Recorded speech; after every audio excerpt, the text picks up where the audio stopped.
रात के लगभग 9 बज रहे थे। सड़क पर दूर दूर तक वीरान सन्नाटा पसरा हुआ था। दूर दूर तक ना कोई इंसान दिखाई दे रहा था और ना ही कोई जानवर। एक अजीब सी मनहूसियत छाई हुई थी इस सड़क पर। शाम को 7 बजे के बाद कोई इंसान भूलकर भी इस सड़क से नहीं गुजरता था। और ऐसा क्यों, ये बात शायद इस इलाके के लोग अच्छी तरीके से जानते थे। लेकिन ये लड़की शायद इस खौफनाक सड़क का इतिहास नहीं जानती थी। 20-25 साल की ये लड़की अकेले ही इस खौफनाक सड़क पर कहीं चली जा रही थी। शायद वो लड़की एक राजगीर थी जो अपना रास्ता भटक चुकी थी। वो जल्द से जल्द किसी सुरक्षित स्थान की तलाश में थी जहां वो रुककर आज की रात गुजार सके और अगली सुबह होते ही वो अपने घर की ओर जा सके। लेकिन लगातार आधे घंटे तक चलने के बावजूद उसे कोई ऐसा सुरक्षित स्थान नहीं मिला था जहां वो रुककर अपनी रात गुजार सके। वीरान सड़क पर उसे ना तो कोई इंसान दिखाई दे रहा था और ना ही कोई जानवर, जिस वजह से उसे अब अंदर ही अंदर काफी ज्यादा डर लग रहा था। वो डरी सहमी बस यूं ही चली जा रही थी। तभी उसकी नज़र 500 मीटर दूरी पर रहे एक गांव पर पड़ी। वहां एक साथ कई सारे लाइटें जल रही थी जिन्हें दूर से ही देखा जा सकता था। जैसे ही उसकी नज़र उस गांव पर पड़ी वैसे ही उसके चेहरे पर खुशी के भाव उभर आए। उसने जल्दी से अपने कदमों की गति को बढ़ा दिया और वो अब लगभग भागते हुए उस गांव की ओर बढ़ने लगी। भागते भागते अचानक उसका पैर किसी पत्थर से टकरा गया और वो मुंह के बल जमीन पर गिर गई। उसके हाथ पैरों में थोड़ी बहुत खरोंचें पहुंची, लेकिन अगले ही पल उसने अपने हाथ पैरों की धूल को साफ किया और अपनी जगह से उठकर खड़ी हो गई। अभी वो उठकर खड़ी ही हुई थी कि तभी अचानक किसी ने उसके कंधे पर हाथ रख दिया। उस अनजान हाथ के छुअन से उसका पूरा शरीर डर से कांप उठा। वो जोर से चीखी और बिना पीछे मुड़े तेजी से वहां से आगे की ओर भागने लगी। अब तक उसे इस सड़क पर एक इंसान तक नहीं नजर आ रहा था, तो अब ये अचानक हाथ कहाँ से आ गया? यही सोचते हुए वो तेजी से उस रोशनी नुमा गांव की ओर भागने लगी कि तभी उसे पीछे से किसी बुजुर्ग की आवाज़ सुनाई दी। बेटी भागो मत, मैं कोई भूत नहीं हूँ, मुझसे घबराने की तुम्हें कोई ज़रूरत नहीं है, मैं तुम्हें कुछ नहीं करूँगी। जैसे ही उस लड़की ने ये आवाज़ सुनी वो एक पल के लिए अपनी जगह पर रुक गई और घबराते हुए धीरे से पीछे मुड़ी। जैसे ही उसने उस आवाज़ की दिशा में मुड़कर देखा तो वहाँ उसे एक 60 साल की बुढ़िया दिखाई दी जिसने अपने सर पर पल्लू ओढ़ा हुआ था और हाथ में लाठी पकड़ी हुई थी। लड़की को रुकता देख वो बुढ़िया लाठी के सहारे एक एक कदम आगे बढ़ाकर उसके नज़दीक पहुंचने लगी।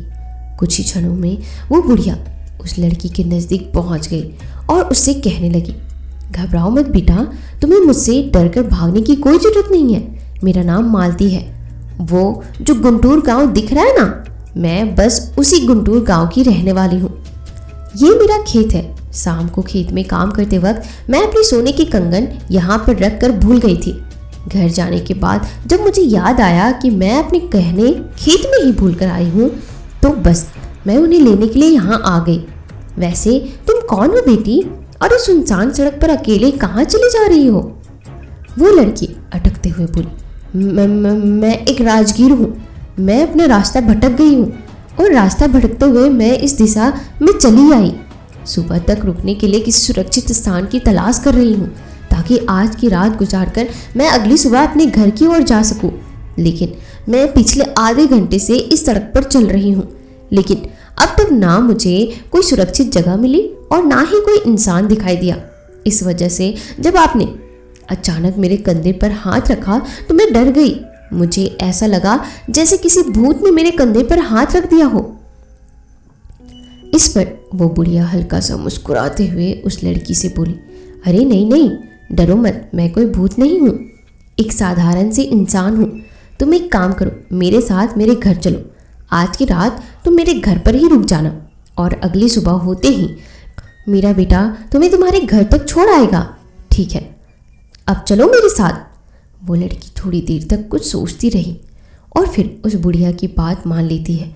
फिर वो दोनों उस सड़क पर चलते हुए गुंटूर गांव की तरफ बढ़ने लगते हैं। चलते हुए ही वो लड़की उस बुढ़िया से सवाल करती है, माँ जी एक बात बताइए, ये सड़क इतनी सुनसान क्यों है? वो लड़की अभी आगे और कुछ पूछने ही वाली थी कि तभी उस बुढ़िया ने उसकी बात को बीच में ही काटते हुए उससे कहा, इस सड़क के बारे में कुछ मत बोलो बेटा, इस सड़क के बारे में तुम कुछ ना ही जानो तो ही तुम्हारे लिए बेहतर है, और जल्दी जल्दी अपने कदमों को आगे बढ़ाओ। यहाँ और ज़्यादा देर तक रुकना यानी अपनी मौत को बुलावा देना है। बुढ़िया की बात लड़की की कुछ समझ नहीं आती। वो असमंजस में पड़ते हुए दोबारा से बुढ़िया से सवाल करती है, अपनी मौत को बुलावा देना? मैं कुछ समझी नहीं माँ जी, भला ऐसा क्या है इस सड़क पर? नहीं बेटा, उसके बारे में ना ही बात करो तो ही अच्छा है, वो बुढ़िया थोड़ा घबराते हुए बोली। बताइए ना माँ जी, आखिर क्या है इस सड़क पर जिससे आप इतनी घबरा रही हैं? आखिर ये सड़क इतनी वीरान और डरावनी क्यों लग रही है? बुढ़िया के लाख समझाने पर भी जब वो लड़की नहीं मानती तो वो बुढ़िया उसे उस खौफनाक सड़क का इतिहास बताने लगती है। ये बात आज से 20 साल पहले की है। ये सड़क गांव और शहर को आपस में जोड़ने का काम करती थी। दिन हो या रात हमेशा यहाँ पर बड़ी संख्या में लोग अपनी यात्राएं करते थे। गांव से किसी को शहर जाना हो या शहर से किसी को गांव आना हो, वो इसी सड़क से होकर गुजरता था, क्योंकि ये एकमात्र ऐसा रास्ता था जो सरल और छोटा था और गांव को शहर से जोड़े रखता था। इस सड़क के कारण गांव का भी काफ़ी विकास हुआ था जब सब कुछ ठीक चल रहा था। लेकिन एक रात अचानक गुंटूर गांव के 2 लोग जो शहर से गांव की तरफ लौट रहे थे, वो रहस्यमय तरीके से गायब हो गए। वो निकले तो शहर से गांव के लिए थे, लेकिन गांव में पहुंचने से पहले ही वो दोनों कहीं गायब हो चुके थे। गांव वालों ने उन दोनों को ढूंढने का भरपूर प्रयास किया, परंतु उन्हें कुछ नहीं मिला। अभी इस घटना को 2 दिन ही बीते थे कि 2 दिन बाद रात के समय फिर एक राहगीर रहस्यमय तरीके से इस सड़क से गायब हो गया। हर 2 दिनों बाद लोग रहस्यमय तरीके से गायब होने लगे, लेकिन किसी को कुछ पता नहीं चल पा रहा था कि आखिर इस सड़क से लोग गायब होकर कहाँ जा रहे हैं। लोगों का गायब होने का सिलसिला 20 दिन तक यूं ही चलता रहा। शाम के 7 बजे के बाद जो कोई इंसान इस सड़क से गुजरता था, चाहे फिर वो बच्चा हो या जवान हो, बुढ़ा हो, औरत हो या फिर मर्द हो, वो रहस्यमय तरीके से गायब हो जाता और फिर कभी लौट कर नहीं आता। लोगों को लगने लगा कि जरूर इसके पीछे किसी भूत प्रेत का हाथ है। जब ये बात गांव में चारों तरफ फैलने लगी, तब गांव के सरपंच ने गांव में एक आपातकालीन सभा बुलाई। सभा में ये तय हुआ कि वो काशी से एक सिद्ध अघोरी को बुलाएंगे, ताकि वो अपनी शक्तियों की मदद से ये पता लगा सके कि कहीं इन सब के पीछे किसी अमानवीय शक्तियों का तो हाथ नहीं है। कुछ दिन बाद गांव में एक अघोरी आया। उस अघोरी के चेहरे का प्रचंड तेजी इस बात का सबूत था कि वो एक सिद्ध अघोरी है, जिसे तंत्र मंत्र में महारत हासिल थी। उन्होंने आते ही अपना साधना शुरू कर दी। रात होते होते उन्होंने इस बात का पता भी लगा लिया कि आखिर लोगों के गायब होने के पीछे किसका हाथ है। कहानी बताते बताते बुढ़िया उस वक्त में पीछे चली गई। बुढ़िया की उम्र इस वक्त करीबन 50 साल के आसपास रही होगी। वो और पूरा गांव इस वक्त एक जगह इकट्ठा होकर अघोरी की तरफ आशा भरी नजरों से देख रहा था। तभी अघोरी ने अपनी आंखें खोली और झट से अपनी जगह से उठकर खड़ा हो गया। अघोरी ने गांव वालों की तरफ देखा और उनसे कहा, गांव वालों, लोगों के गायब होने के पीछे जिसका हाथ है वो इस वक्त काली पहाड़ी की गुफा में छुपा हुआ है। चलो मेरे साथ। सभी गांव वालों ने अपने अपने हाथों में जलती हुई मसाल को थाम लिया और अघोरी के पीछे पीछे उस काली पहाड़ी की तरफ जाने लगे। गायब होने वालों में अधिकतर गांव के ही लोग थे। गांव वालों को तो ये तक पता नहीं था कि उनके अपने अब तक जिंदा भी है या नहीं। अपनों को खोने का दर्द वही जान सकता है जिसने किसी अपने को खोया हो।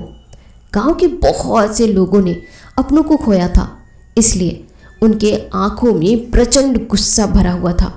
जैसे ही वो उस पहाड़ी के नज़दीक पहुंचे, वैसे ही उन्होंने देखा कि वहाँ एक गुफा बनी हुई थी जिसमें से रोशनी निकल रही थी और साथ ही बेहद भयानक बदबू भी आ रही थी।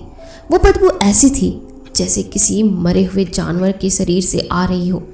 वो बदबू बड़ी ही असहनीय थी।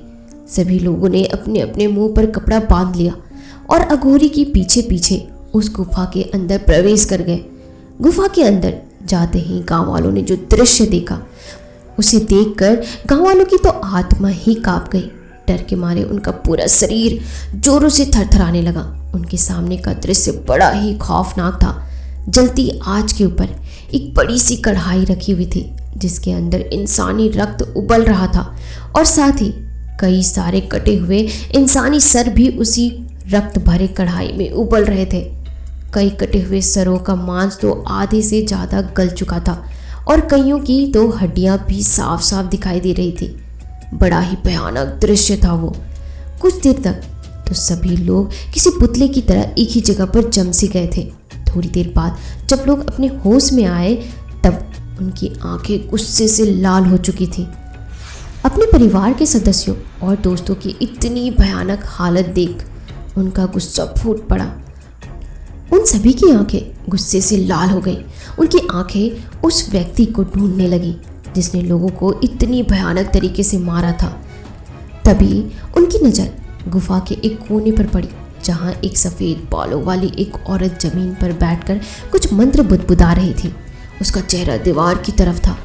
उसे कुछ खबर ही नहीं थी कि उसके पीछे उसकी मौत खड़ी हुई थी। तभी अघोरी ने एक जोरदार आवाज़ लगाई। उस डायन ने जब ये आवाज़ सुनी तब वो झट से पीछे पलटी और इतने सारे लोगों को अचानक अपने सामने खड़ा देखकर एक पल के लिए वो घबरा गई। अघोरी अभी आगे कुछ बोल पाता इससे पहले ही उस औरत को देखकर लोगों का गुस्सा फूट पड़ा। उन्होंने आव देखा ना ताव और सीधा आग से जलती हुई मसालों से उस औरत के शरीर को आग लगा दी। वो औरत कुछ ही पलों में जलकर राख हो गई। उसे जलाते ही गांव के सभी लोगों का गुस्सा कुछ हद तक शांत हो गया, लेकिन अघोरी जानता था कि गांव वालों ने भावनाओं में बहकर बहुत बड़ी गलती कर दी थी। उसने गांव वालों पर चिल्लाते हुए कहा, ये क्या कर दिया तुम लोगों ने? ये कोई मामूली जादू टोना करने वाली औरत नहीं थी। ये एक डायन थी जिसने अपनी शक्तियां बढ़ाने के लिए कई सारे इंसानों के रक्त मांस का सेवन किया हुआ था, जिस वजह से अब ये एक शक्तिशाली डायन बन चुकी थी। हमें सबसे पहले इसकी शक्तियों को नष्ट करना था और बाद में इसके शरीर को, लेकिन तुम लोगों ने सह शरीर ही इसे जला दिया। अब वो लौट कर जरूर आएगी और जब आएगी तब उसकी शक्तियों का सामना कोई नहीं कर पाएगा, मैं भी नहीं। वो पूरे गांव को शमशान बनाकर छोड़ेगी। गांव वालों को जब बात की गहराई समझ में आई तब उन्होंने अघोरी के पैर पकड़कर उससे माफ़ी मांगी और गांव को इस संकट से उभारने की विनती की। अघोरी को गांव वालों पर दया आ गई और उसने उन्हें क्षमा कर दिया। उसके बाद अघोरी ने अपनी शक्तियों की मदद से उस डायन की आत्मा को अपने कब्जे में ले लिया और उस गुफा से बाहर आ गया। गुफा से थोड़ी ही दूर पर एक बड़ा सा बरगद का पेड़ लगा हुआ था।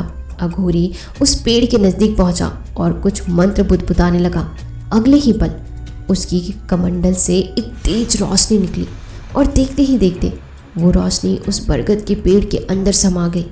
उसके बाद अघोरी गांव वालों की तरफ मुड़ा और उन्हें चेतावनी देते हुए उनसे कहने लगा, मेरे पास इतनी शक्तियाँ नहीं हैं कि मैं इस डायन की आत्मा को 12 साल तक अपनी कैद में रख सकूं, लेकिन बरगद के पेड़ के अंदर दैवीय शक्तियाँ मौजूद होती हैं, इसलिए मैंने उस डायन की आत्मा को इस पेड़ के अंदर कैद कर दिया है। तुम लोगों को इस बात का ख्याल रखना होगा कि अगले 12 साल तक इस पेड़ के नज़दीक कोई ना आए। 12 सालों के गुजरते ही ये पेड़ उस डायन की समस्त काली शक्तियों को अपने अंदर अवशोषित कर लेगा और फिर उसके बाद उस डायन की आत्मा सदा सदा के लिए इस धरती को छोड़कर परलोक की यात्रा पर निकल जाएगी। इतना कहकर अघोरी वहाँ से निकल गया। गांव वालों ने उस पेड़ की सुरक्षा के लिए उसके चारों तरफ लोहे की तारों से एक सुरक्षा घेरा बना दिया ताकि कोई भी उस पेड़ के नज़दीक ना पहुँच सके। लेकिन वो डायन बहुत ही ताकतवर थी। कैद में रहने के बावजूद भी वो अपनी शक्तियों की मदद से इस सड़क से गुजरने वाले लोगों को आवाज़ लगाती और उनके दिमाग को अपने वश में कर उन्हें अपने पास बुला लेती ताकि वो उसे पेड़ की कैद से उसे आज़ाद करा सके। लेकिन गांव वालों ने लोहे की तार से जो पेड़ के चारों तरफ घेरा बना के रखा था, उसकी वजह से कोई भी उस पेड़ के नज़दीक नहीं पहुंच पाता। और अगर कोई उस डायन की आवाज़ से वशीभूत होकर उस पेड़ के पास जाने की कोशिश करता तो वो उन लोहे की तारों में ही अटक कर तड़प तड़प कर मर जाता। 2 महीनों तक यही सिलसिला चलता रहा। जो भी राहगीर रात के वक्त इस सड़क से गुजरता वो उसे अपने पास बुला लेती, लेकिन पेड़ के नज़दीक पहुंचने से पहले ही वो इंसान उन लोहे की तारों में फंसकर मारा जाता। इन घटनाओं को रोकने के लिए लोगों ने फिर शाम के 7 बजे के बाद इस सड़क से गुजरना ही बंद कर दिया। आज 10 साल गुजर गए उस घटना को, लेकिन फिर भी कभी कभी रात के वक्त वहाँ से डरावनी आवाज़ें सुनाई देती है। ऐसी आवाज़ें जैसे कोई दर्द के मारे जोर जोर से चीख रहा हो। इतना कहकर बुढ़िया अपनी बात को ख़त्म करती है। तो बेटा, अब तुम्हें पता चल गया ना कि क्यों ये सड़क इतनी सुनसान रहती है। इतना कहकर जैसे ही वो बुढ़िया उस लड़की को देखने के लिए उसकी तरफ मुड़ती है तो अचानक उस लड़की के शरीर को डायन के रूप में बदलता देख उसके पैरों तले जमीन ही खिसक जाती है। उसका पूरा शरीर डर के मारे कांपने लगता है। वो जोर से चीखना चाहती थी, लेकिन डर के मारे उसकी आवाज़ उसके गले में ही अटक चुकी थी। कुछ ही पलों में वो खूबसूरत लड़की एक खौफनाक डायन के रूप में बदल चुकी थी। उस डायन के भयानक रूप को देखकर उस बुढ़िया की तो जान ही उसके हलक को चीर कर बाहर आने लगी थी। उस डायन का रूप दिखने में ही था इतना खौफनाक कि किसी की भी रूह कांप जाए। उस डायन के सफ़ेद लंबे बाल हवा में लहरा रहे थे। उसका चेहरा पूरी तरह जला हुआ था। उसकी आंखें दूध की तरह सफ़ेद पड़ चुकी थी, जैसे उसकी आंखों में मकड़ियों ने अपने जाले बना लिए हो। उसके हाथ पैर के नाखून बेहद ही नुकीले और लंबे हो चुके थे। उस बुढ़िया को डर के मारे कांपता देख डायन अपने दोनों हाथ फैलाकर जोर जोर से हंसने लगी। उसकी डरावनी हंसी चारों ओर गूंज रही थी। उसकी हंसी तो उसके रूप से भी ज़्यादा डरावनी थी, जिसे सुनकर तो बुढ़िया के दिल की धड़कन ही तेज हो गई। उसका दिल इतना तेजी से धड़क रहा था मानो जैसे वो किसी भी वक्त सीना चीरकर बाहर ही निकल आएगा। अगले ही पल बुढ़िया लड़खड़ा कर जमीन पर गिर जाती है। जमीन पर गिरने के बाद वो किसी तरह हिम्मत जुटाकर अपनी लड़खड़ाती जुबान से उस डायन से पूछती है, तुम तो वही डायन हो, लेकिन तुम्हें तो पेड़ के अंदर कैद कर दिया गया था, तो फिर तुम आज़ाद कैसे हो गई? इसके जवाब में वो डायन अपनी हंसी को रोकते हुए उस बुढ़िया के नज़दीक आकर उससे कहती है, जिस पेड़ को 10 सालों से तुम गांव वालों ने सुरक्षित रखने की कोशिश की थी, उसे कुछ इंसानों की लालच ने काट दिया और मैं आज़ाद हो गई। हा हा हा हा, मुझे जलाया था ना तुम सब ने। अब मैं तुम्हारे गांव के एक एक इंसान को जलाकर राख कर दूंगी, किसी को नहीं छोड़ूंगी। तुम्हारे पूरे गांव को शमशान में बदल कर रख दूंगी और उसकी शुरुआत मैं तुम्हारी मौत से करूंगी। हा हा हा हा। इतना कहकर अगले ही क्षण वो डायन उस बुढ़िया के सर पर अपना हाथ रख देती है और तुरंत ही बुढ़िया का शरीर जलकर राख हो जाता है। तो दोस्तों, यह कहानी यहीं पर समाप्त होती है। आपको यह कहानी कैसी लगी मुझे कमेंट सेक्शन में ज़रूर बताइएगा। और हाँ, अगर आप हमारे चैनल पर नए हैं तो हमसे जुड़ने के लिए इस चैनल को अभी ही सब्सक्राइब जरूर कीजिएगा। और ये कहानी एक काल्पनिक है, इसका वास्तविकता से कोई संबंध नहीं है।